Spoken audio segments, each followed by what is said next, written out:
Good afternoon, everyone. Thanks for taking the rendezvous to join us in this midday bilingual newscast on Equinox Television.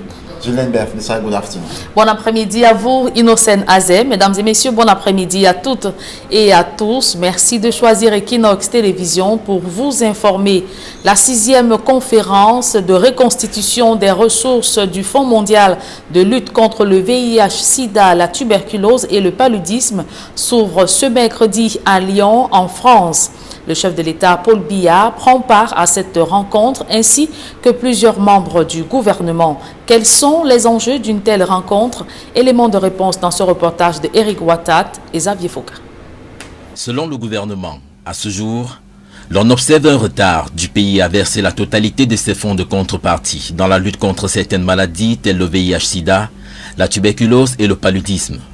Un retard d'autant inquiétant qu'il fait courir des risques d'interruption des traitements qui auront des répercussions sur la santé des populations, notamment celles qui sont hautement à risque comme les femmes, les personnes vivant avec le VIH et les jeunes adolescents. Il y a donc l'urgence pour le Cameroun d'honorer les fonds de contrepartie à hauteur de 20% des sommes allouées. Pour la période 2018-2020, 4 nouveaux accords d'une enveloppe globale de 108 milliards ont été signés entre le Fonds mondial et le gouvernement du Cameroun. Conformément à la politique d'allocation du Fonds mondial, pour accéder à la totalité du montant qui lui est alloué pour la période 2018-2020, le pays doit respecter les exigences de cofinancement. Le Fonds mondial, qui est le premier bailleur du Cameroun dans la lutte contre le sida, avait déjà débloqué 10 millions de dollars pour boucler l'année 2013 et 20 millions de dollars en 2014. Malgré ces financements et un recul du taux de prévalence du VIH au Cameroun qui est passé de 4,3% en 2011 à 3,4% en 2018, avec un nombre de personnes vivant avec le VIH en 2016 évalué à 560 000, le Cameroun a toujours l'une des prévalences du VIH les plus élevées en Afrique de l'Ouest et du Centre, avec des pics très significatifs au sein des populations à risque, 26% chez les travailleurs de sexe, 20% chez les jeunes filles et autres adolescents. La coïncidence tuberculose-VIH reste élevée et se situe à 40%. Le paludisme, quant à lui, représente 48% des décès d'enfants de moins de 5 ans. Tels sont les enjeux de la participation du président Paul Biya à la 6e conférence de reconstitution des ressources du Fonds mondial de lutte contre le sida, la tuberculose et le paludisme. Elle offre aussi l'occasion au Cameroun de plaider pour une reconsidération des décisions de sanctions prises par le Fonds mondial à l'endroit du Cameroun dans le cadre du financement. Le chef de l'État présentera ainsi les mesures prises par le gouvernement par la création d'un compte spécial à la BEAC pour les fonds de contrepartie des différents projets auxquels le Cameroun est engagé. La participation du chef de l'État à cette conférence est également une opportunité pour le Cameroun de mobiliser environ 100 milliards de francs CFA pour la période de 2021-2023 en faveur de la lutte contre ces 3 maladies, tout en ne perdant pas de vue que le Fonds mondial est le premier partenaire du Cameroun pour ces pandémies. Évoquons à présent ces vastes mouvements dans la préfectorale au Cameroun. Les nominations des préfets et sous-préfets ont touché l'ensemble des 10 régions du pays avec à la clé la promotion des proches de certaines pontes du régime. Plus de précisions dans ce reportage de Donald Briskamgan.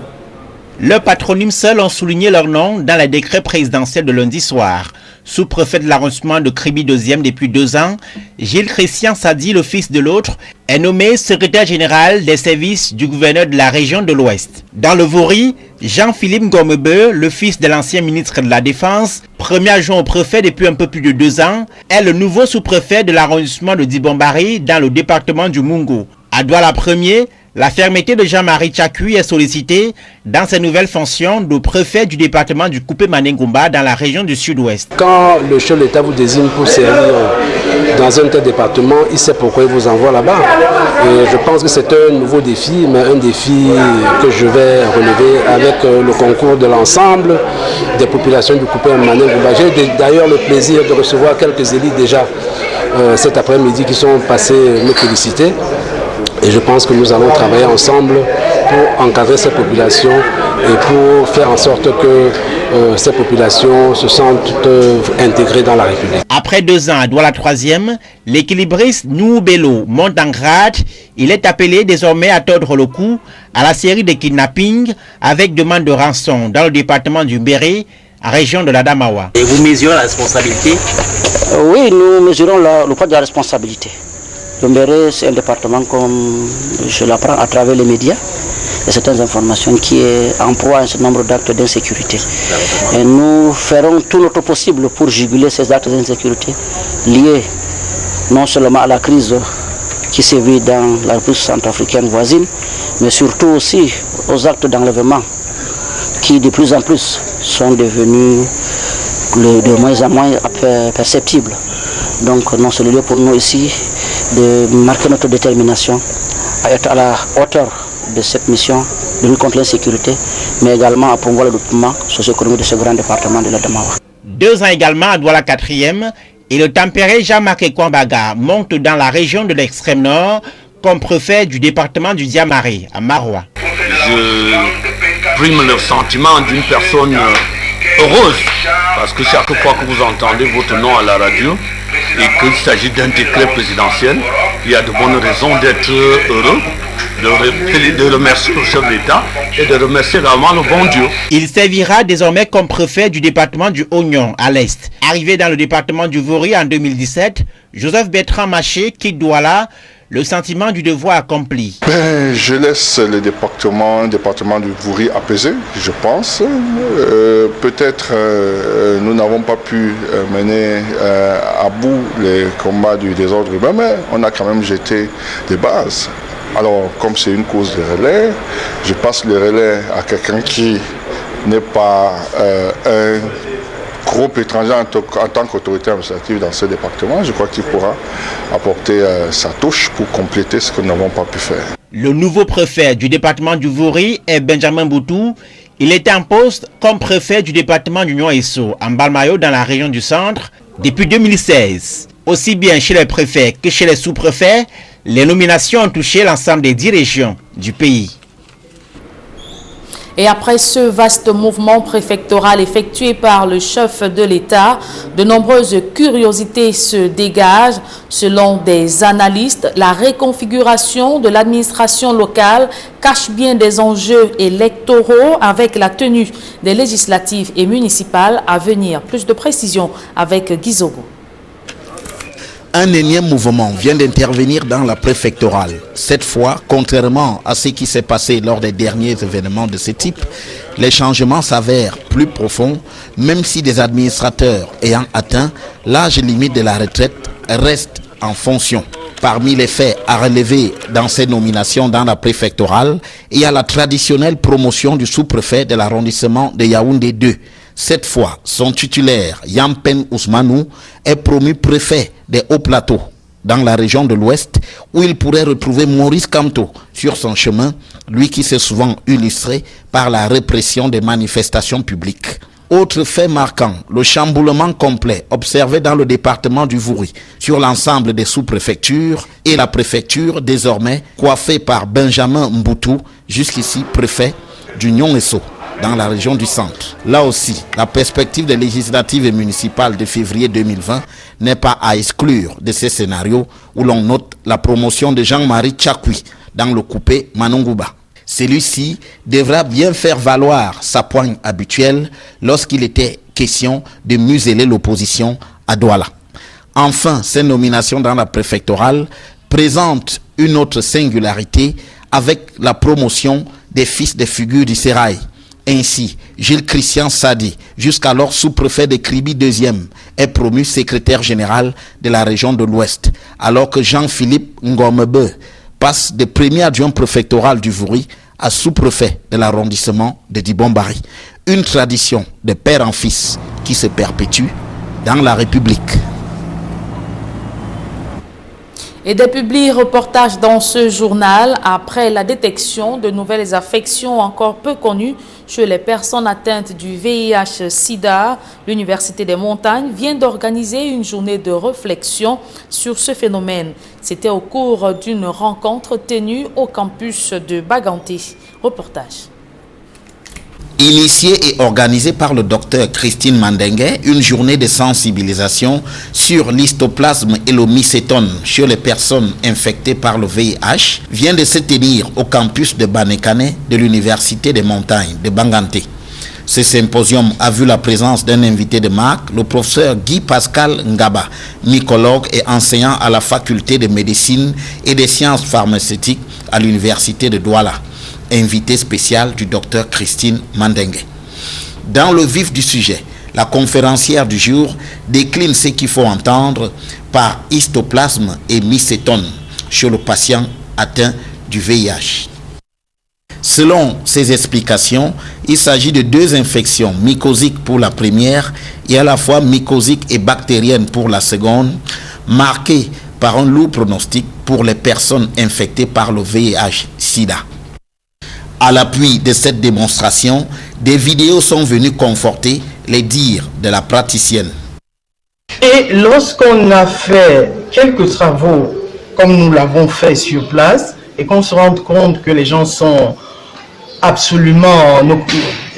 Ces infections sont encore ignorées de la population, je pense qu'on a le devoir d'informer non seulement la population, mais également le personnel de santé, surtout qui est à proximité des malades.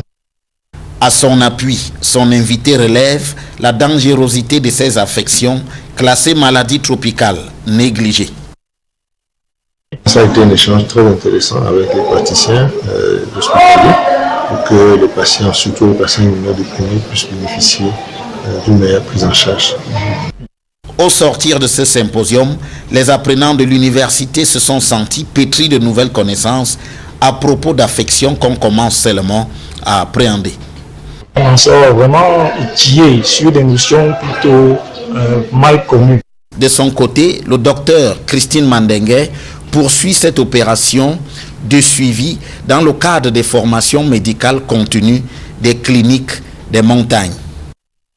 Cela pour accroître l'indice de suspicion chez le personnel de santé et débusquer des cas pour les soumettre à l'Organisation mondiale de la santé. L'Institut supérieur de management et de l'entrepreneuriat IME vient d'organiser une marche sportive pour les étudiants des masters en management. Ils ont pu, durant les activités physiques, évacuer la pression et se projeter vers les soutenances. Reportage. Un corps sain dans un esprit sain. Étirement, marche, activités d'endurance, les étudiants en cycle Master Pro à l'Institut supérieur de management et de l'entrepreneuriat IME se sont livrés à des exercices physiques.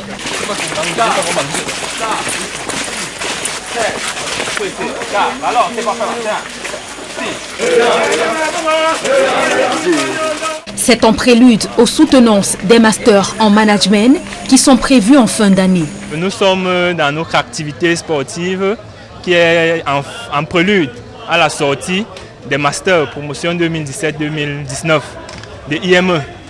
Donc c'est un grand regroupement avec des étudiants de la filière gestion des opérations de la production, les étudiants de la filière marketing, les étudiants de la filière entrepreneuriat, les étudiants de la filière gestion de projet, qualité, hygiène, sécurité, environnement, supply chain management.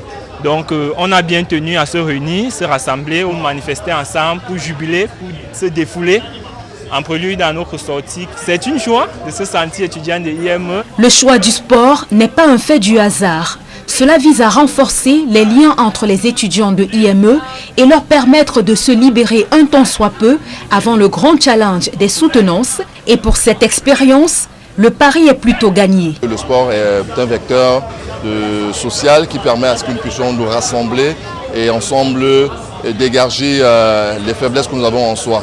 Vraiment, je ne cesserai de dire merci à tous les partenaires qui nous ont accompagnés et vivement que l'année prochaine, pour ceux qui vont venir après nous, de faire l'exemple afin que tous nous puissions être travailleurs et challengers comme l'indique notre slogan Challenger Master 2017-2019. Nous tenir d'ici quelques semaines et je pense qu'avec ce sport de ce matin, je suis plus motivé, j'ai un punch au moral et puis je sens que mon mémoire sera excellent lors de la soutenance. Nous avons fait une grande séance de sport qui a permis de tisser des liens, de nous rapprocher Et ça nous permet de garder certains liens qui perdureront, je pense, même après nos soutenances et de continuer à consolider les rapports que nous avons entre nous. Et aussi, on le sait très bien, le sport, c'est quelque chose d'assez bien pour le corps, qui nous permet de rester en santé, qui nous permet de mieux se tenir, d'être en bonne santé, comme je l'ai dit. C'est pour ça que nous avons instauré cette activité de sport dans notre programme. Pour cette séance d'activité sportive, les étudiants de l'Institut supérieur de management et de l'entrepreneuriat se sont entourés des meilleurs coachs qui leur ont prodigué des conseils avant, pendant et après les activités physiques. Tout ce que nous pouvons souhaiter, c'est que ces étudiants, c'est-à-dire les étudiants de IME, puissent renouveler ce type d'opportunité afin que non seulement cela va leur permettre d'être au top en termes de santé, de pouvoir soutenir parce que les soutenants sont proches. Et puis le sport aussi, c'est un facteur de cohésion sociale. L'objectif pour cette série d'activités sportives a été largement atteint. Il ne reste plus qu'aux étudiants des masters en management de faire une excellente prestation lors de leur soutenance et surtout d'être en pleine santé pour mieux défendre leur mémoire le jour dit. Voilà qui met un terme à la première partie de ce journal. À présent, la seconde, elle est en langue anglaise avec vous, Innocent Azé. Good day once again. Good day to you once more, Julien, and to our viewers. Good day to you as well. Thanks for staying with us for the second segment of the newscast. A total of 10 Amazonian fighters have dropped down their arms to be reintegrated into normal life. They were received yesterday by Southwest Governor Bernardo Kalia Bilai and taken to the rehabilitation center. Derek Jato reports. Sources say the socio-political atmosphere in the Southwest region is still undefined, days after the major national dialogue, and at a time that the population of the region is eagerly waiting to see how the outcome of the dialogue will be effected on the ground. Something happened in the region when the Southwest governor was away. The director of Boston Institute was acting on my behalf. The defense and security forces, the military and the gendarmes received them and conducted them to the dormitory where they are already. And Mr. Foju Bernard, Southwest Regional Coordinator of the Disarmament Commission, did not only take the ex-separatist fighters to the Southwest Governor's office, but he also briefed Governor Bernardo Kalia Bilai that they are 10 in number and are all coming from Dian Division. Dian Division is the home of Cameroon Prime Minister and head of government. My younger brothers here present, 10 in number, came in from Dian Division. This is the first public outing of Governor Bernardo Kalia Bilai after participating in the just ended 4 days national camp together in Yaoundé. Talking at the Esplanade of his office, the Southwest governor was appreciative of their action.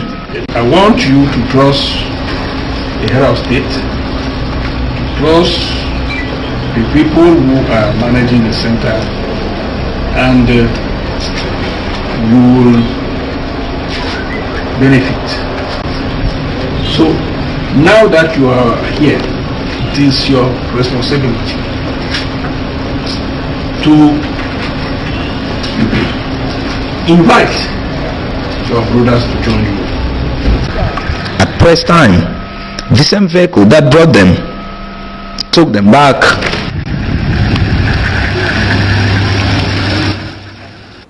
At the time when famine is already at the doorsteps of the population of the southwest region of Cameroon, a member of parliament, a member of the upper house of parliament in Fakou division has donated farm equipment and equally generators to the population in order to alleviate their living condition, and that was handed over to the population of Tico subdivision by Senator Lionel Fonerson. And during the handing over ceremony, he called for good civic behavior, especially at these challenging moments. Derek Jato reports once more. The current price hike on consumable agricultural products like yams, plantain, tomatoes, cocoyams and even vegetables, just to name but these, in market around the southwest region, fall squarely in line with economists' prediction of imminent famine in the trouble-hit southwest region. For many farms have been abandoned because of the war, and today there are many hungry mouths to feed with very little.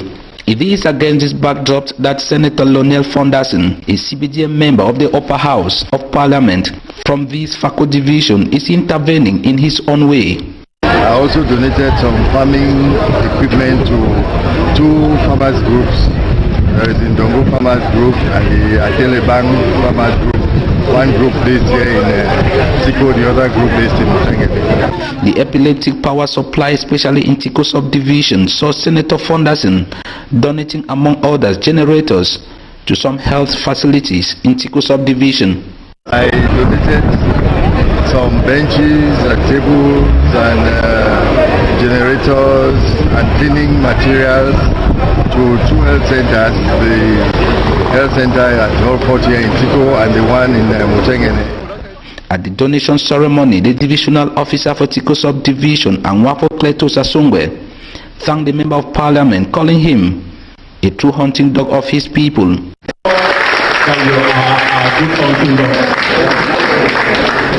And how do we ensure that the hunting dog is encouraged? It is by following him, supporting him, giving him all the necessary support that he needs to succeed as a senator, standing by the values that he represents. A call for good civic behavior, especially at this challenging moment among the Tiko population, was also echoed at the handing over ceremony. The head of state, Paul Biya, is in Lyon, France. He left the country yesterday, accompanied by First Lady Chantal Biya, as well as other top personalities. He is in France to attend the Safe Replenishment Conference of the Global Fund to fight AIDS, tuberculosis and malaria. The conference opens this Wednesday, October 9 to end Thursday, the 10th of October 2019. And this comes at a time when the number of school-going children infected with HIV and AIDS is on the rise, and the United Nations, UNESCO, and pedagogy inspectors in Cameroon and equally Africa at large are multiplying efforts to sensitize the school-going children on HIV and AIDS and equally a productive system. Hemini Luga reports.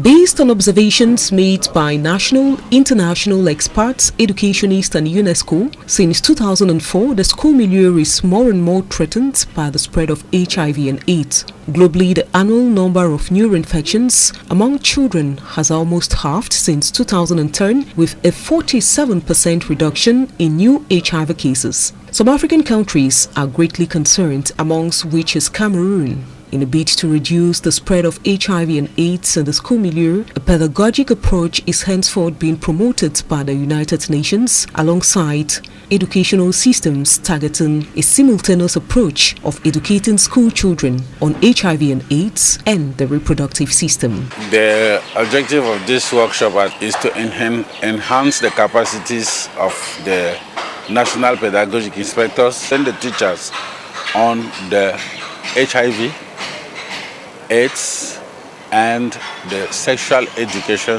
to our learners through basic education and secondary education.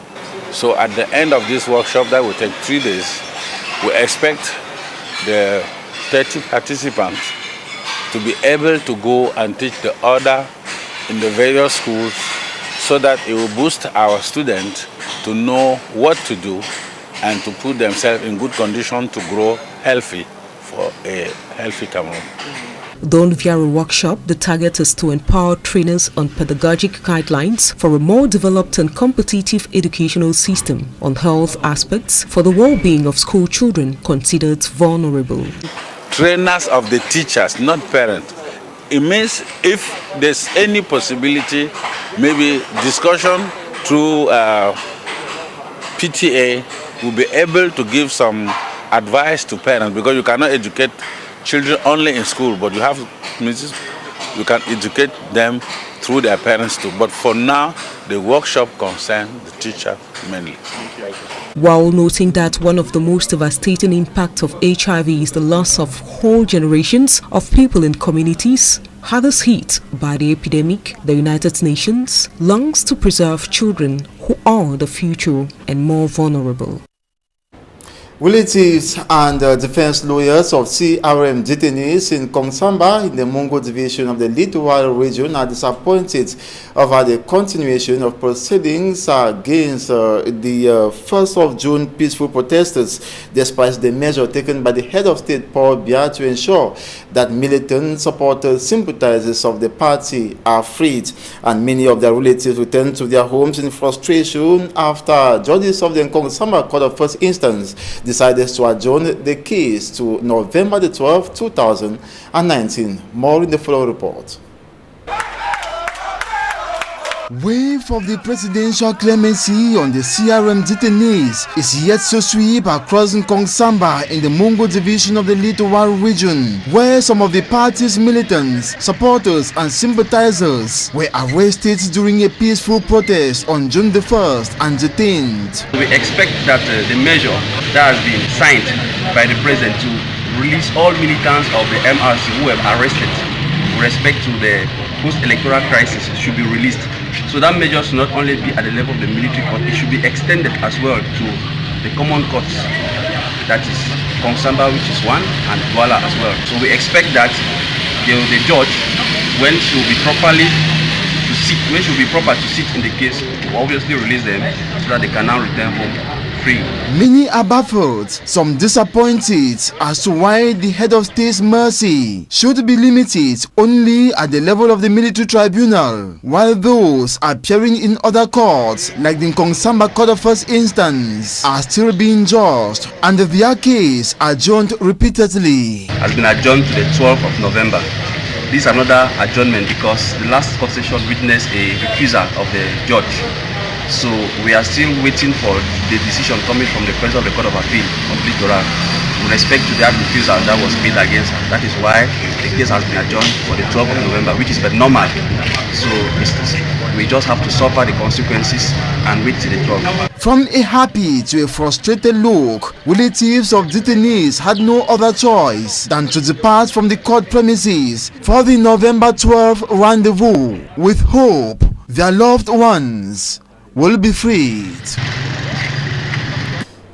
And in sports, Cameroon's indomitable Lionesses have triumphed over their counterparts of the Democratic Republic of Congo, that is following a 3-2 aggregate win, and in a qualifier match in Kinshasa, Democratic Republic of Congo, Tuesday for the 2020 Olympic Games in Tokyo. The Lionesses were beaten 2-1, but grace to their 2-0 win over the Democratic Republic of Congo in the away leg match in Yaoundé. That was last week. And that's it for this edition of the 12 p.m. Bilingual Newscast on Equinox Television. Thanks so much for watching. Another edition comes up at 4 p.m. Je l'ai bien beside at 4 p.m. Le prochain rendez-vous d'information Innocent Azé, c'est lorsqu'il sera 16h sur cette même antenne. Mesdames et messieurs, merci de votre fidélité.